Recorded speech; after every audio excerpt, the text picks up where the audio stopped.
আসসালামু আলাইকুম। যারা সহজেই ঘরে বসে টেলার্সের কাজ শিখতে চান তাদের জন্য আজকে কামিজ কাটিং এবং সেলাইয়ের ভিডিও দিয়ে দিচ্ছি। আপনারা সবাই ভালোভাবে সম্পূর্ণ শেষ করবেন ভিডিওটা দেখে, তাহলে অবশ্যই আপনারা শিখতে পারবেন। তো প্রথমেতে আমি 2.5 গজ কাপড় নিয়েছি, 43 ইঞ্চি লম্বা একটি কামিজ করব, 40 বডি এবং 28 ঘেরের একটি কামিজ কাটবো। তো প্রথম উপরে 1/2 ইঞ্চি পরিমাণে একটা দাগ দিয়ে নিয়েছি, তার পরবর্তীতে 7 ইঞ্চি, তার পরবর্তীতে হিপের মাপ, কান্দি থেকে ফাড়ার যে মাপটা সেটা হিপের মাপ, সেখানে আমি 20 ইঞ্চি নিয়েছি। তারপরে মাছ মিডল বরাবর পেটের মানে কোমরের মাপটা নিয়ে নিলাম। তো সবসময় মনে রাখবেন কামিজের 4 ভাগের 1 ভাগ মাপ কমপ্লিট রেখে তারপরে সেলাইয়ের কাপড়টা রাখবেন সাইডে 1 থেকে 1.5 ইঞ্চি, যে যার মতন রাখতে পারেন। তো 1.5-এর উপরে যদি রাখেন তাহলে সাইড ভাঙতে গিয়ে অনেকটা প্রবলেমের মুখে পড়বেন। তো আমি কিন্তু বডি অলরেডি কথা বলতে বলতে কাটা শেষ করে ফেলছি। এখন কিন্তু আমি হাতা কাটিং করতেছি। হাতার লম্বা 17.5, আমি কাঁধের হাতার মোহরার জন্য 3 ইঞ্চির শেপ নিয়েছি। তারপরে হাতার মুখ 10.5 দিয়ে আমি কিন্তু হাতাও কাটা শেষ করে ফেলছি।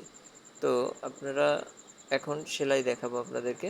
তো আমি গলা কাটার ভিডিও কিন্তু আগেও দেওয়া হয়েছে, এখন আমি যে ভিডিওটা দিচ্ছি এটাও গলা কিভাবে লাগাবো এবং পুরো কামিজটি কিভাবে তৈরি করব সম্পূর্ণ ভিডিওটি কিন্তু এভাবে দেয়া আছে।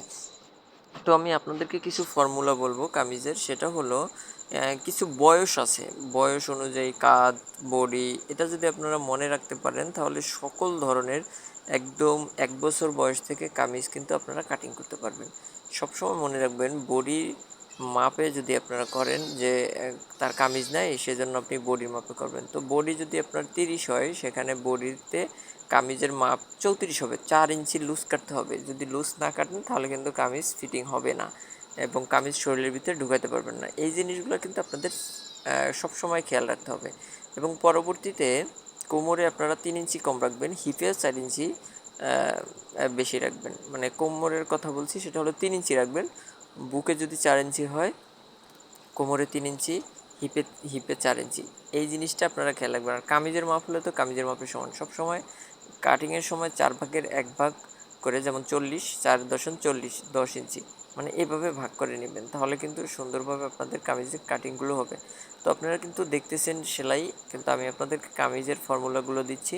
তার পরবর্তী সময় গলাটা করার পরে আপনি গলা সুন্দরভাবে সেলাই করবেন। সেলাই করার পরবর্তী সময়ে বডির সাথে বাঁ পাশে অ্যাডজাস্ট করে এটাকে সুন্দর করে 2 সুতা কাপড় রেখে কাটিং করবেন। কাটিং করে যেখানে যেখানে কানি আছে কানিতে কানিতে চাগান দিয়ে নেবেন। মনের ভুল যেন ওই চাগানের সেলাইটা না কাটে, যদি সেলাই কাটে তাহলে এটা রিজেক্ট হয়ে যাবে, সেই জিনিসটা কিন্তু আপনারা খেয়াল রাখবেন। তো আমি কিন্তু কামিজের সামনের গলা কমপ্লিট করে ফেলছি। এখন আপনাদেরকে পিছনের গলা লাগানোর সিস্টেমটা দেখাবো। একইভাবে পিছনের গলাটা যেহেতু ছোট গলা, তো আমি পিছনের ছোট গলাটা কিন্তু লাগিয়ে ফেলছি। এখন এটাকে কিন্তু চাকান দিয়ে নিলাম। চাকান দেওয়ার পরবর্তী সময়ে আমার চাকান দেওয়া শেষ। তো চাকান দেওয়া শেষ হয়ে গেছে। এখন আমি পিছনের পার্ট মানে বাঁ পাশ কিন্তু আপনার উপরে রাখলাম। তো উপরে রেখে বাঁ পাশ মানে মাঝখানে রাখবো, উপরে এবং নিচে উল্টা পাশটা বাইর করবেন, সেলাইটা দিবেন, তাহলে কিন্তু সেলাইটা সুন্দর হবে। তো আমি কিন্তু এখন কাঁধ জয়েন দিয়ে দিছি। কাঁধ জয়েন দেওয়ার পরবর্তী সময়ে আপনার হাতা লাগাবো, যেহেতু এটা আমাদের গ্রামের কামিজ, তো হাতা কিন্তু অন্যভাবে লাগানো যায়। তো আমরা মেশিনে গলাটা অলরেডি কমপ্লিট করে ফেলবো, কারণ হাতের সেলাই এখন খুব কম চলে আমাদের এলাকাতে। এই জন্য কিন্তু আমরা মেশিনে চাপ সেলাই দিয়ে নিচ্ছি এবং চাপ সেলাই হয়ে গেছে অলরেডি, কিন্তু চাপ সেলাই শেষ। চাপ সেলাই যেটা হাতের কাজ দেওয়া হয় সবসময়, সেটা আমরা মেশিনে দিয়ে দিই। এখন কিন্তু হাতার মুখটা সেলাই করে নেব।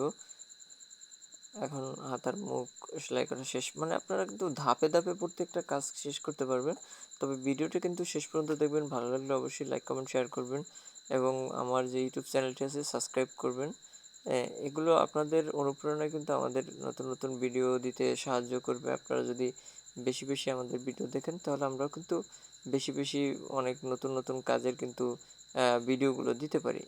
আমি কিন্তু আপনাদের সেই ভিডিওগুলো দিয়ে দিচ্ছি। আর আমার এই চ্যানেল কিন্তু সকল ধরনের ভিডিও দিব, সব ধরনের ভিডিও কিন্তু আপনারা পাবেন।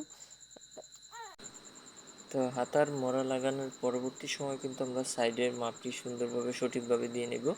তো আমি যেহেতু সাইডে 1 ইঞ্চি কাপড় রেখে আপনার কামিজটা কাটিং করি, তাই এই জন্য আইডিয়া করে কিন্তু একবারেই আপনি কামিজটা কমপ্লিট করে ফেলবেন। তো হাতা লাগানো শেষ করলেই, দুইটা হাতা লাগানো শেষ করবেন, ডাবল সেলাই করে নেবেন।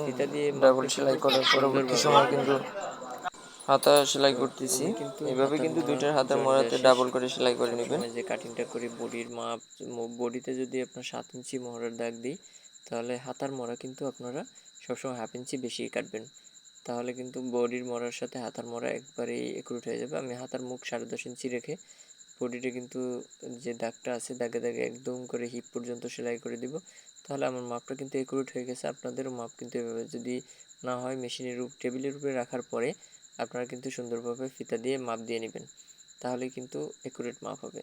তো আমি কিন্তু এখন সাইড সেলাইটা এক পাশ শেষ হয়ে গেছে, আর এক পাশে কমপ্লিট হয়ে যাবে। তো আপনাদেরকে বোঝানোর স্বার্থেই কিন্তু সুন্দরভাবে সব কিছু বলে দিচ্ছি। যদি আরও বুঝতে চেষ্টা করেন বা বুঝতে না ভুল হয়, তাহলে অন্য যে ভিডিওগুলো আছে ওগুলো দেখতে পারেন, বা আমার যে হোয়াটসঅ্যাপ নাম্বার দেওয়া আছে এই হোয়াটসঅ্যাপ নাম্বারে আপনারা যদি যোগাযোগ করেন তাহলে কিন্তু আপনারা পেয়ে যাবেন। তো সবসময়ই চেষ্টা করব আপনাদের পাশে থাকার জন্য, আপনাদেরকে কাজ শেখানোর জন্য, বেকার থেকে দূরত্ব রাখার জন্য। সেটাই কিন্তু আমি আপনাদের এই ইউটিউব চ্যানেল এবং ফেসবুক পেজ থেকে কিন্তু একই কাজ করছি।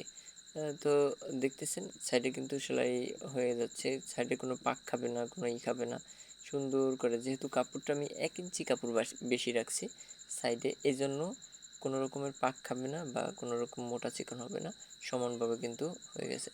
তো সেলাই কিন্তু এভাবে কিন্তু আপনারা করে নেবেন। তো এভাবেই সেলাই যদি করেন তাহলে ফিনিশিংটা অনেক সুন্দর হবে।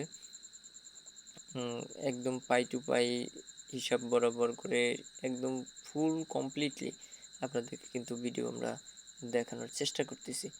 তো আবারও আপনাদেরকে বলবো একটা কথা, যে আপনারা যদি শেয়ার করেন অন্য কেউ কিন্তু শিখতে পারবে। লাইক কমেন্ট শেয়ার তো অবশ্যই করবেন, চ্যানেল সাবস্ক্রাইব করবেন, ফেসবুক পেজ ফলো করবেন, এটা তো করবেনই।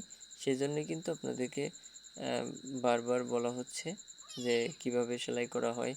ফুল যদি ভিডিও দেখেন তাহলে কিন্তু আপনারা বুঝতে পারবেন, যদি টেনে টেনে দেখেন তাহলে কিন্তু তেমন কিছু বুঝতে পারবেন না, কিছু মাঝখান থেকে সরে যাবে, কিছু থাকবে না, কথাও বুঝতে পারবেন না। তো সেই জন্য চেষ্টা করবেন যে পুরো ভিডিওটা দেখানোর জন্য। কামিজ কিন্তু আমাদের প্রায় শেষ, সাইড সেলাই শেষ হয়ে গেছে। এখন নিচের সাইডটা আমরা একই পরিমাণে, মানে 1/2 ইঞ্চি চ্যাপ্টা পরিমাণের কিন্তু সেলাই হবে। মানে একদম 6 সাইড, নিচে সামনে পিছনে মিলাই কিন্তু 6টা সাইড হয়। তো 6 সাইডে কিন্তু সমান হবে, কোনো মোটা চিকন হবে না, কোনো পাশে কোনো রকম বেশ কম হবে না, কিছুই কিন্তু হবে না। আর সবসময় বাম হাত দিয়ে নিচের সাইডের কাপড়টাকে আপনার গায়ের দিকে টান দিয়ে রাখবেন, এবং উপরের যে কাপড়টা থাকবে ওইটা হাত দিয়ে লুজ দিয়ে যাবেন, কারণ ফিটের মাধ্যমে নিচের কাপড়টা টানে, উপরের কাপড়টা টানে না। সেই জন্য কিন্তু আপনার অনেক সময় পাক খায়, সেই পাকটা কিন্তু আর খাবে না যদি এইভাবে আপনারা কাজ করেন। তো আপনারা যদি কোনো বাচ্চাদের ফ্রক, ফতুয়া এবং 3 পিসের অর্ডার করেন, ব্লাউজ পেটিকোটের অর্ডার করেন, তাহলে সেই ক্ষেত্রে আমার নাম্বারে, হোয়াটসঅ্যাপ নাম্বারে যোগাযোগ করবেন, করলে কিন্তু আমি আপনাদেরকে সেই অর্ডারগুলো কমপ্লিট করে নিব এবং আপনাদেরকে পৌঁছে দেব।